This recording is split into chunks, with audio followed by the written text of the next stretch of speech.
Service in Peachtree City has issued a severe thunderstorm warning for northwestern Fayette County in north-central Georgia, northeastern Coweta County in west-central Georgia, southwestern Fulton County in north-central Georgia, until 3:15 p.m. Eastern Daylight Time.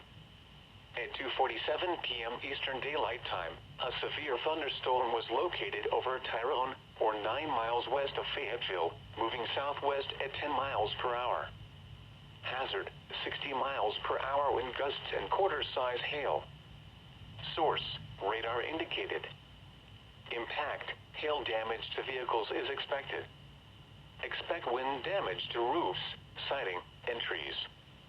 Locations impacted include Union, City of South Fulton, Peachtree City, Fairburn, Tyrone, Palmetto, Conongate, Sandy Creek, Thomas Crossroads, and Madras. For your protection, move to an interior room on the lowest floor of a building.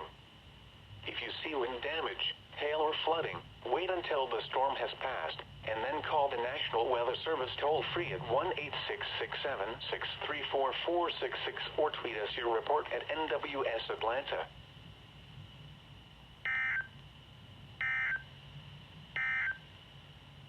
A strong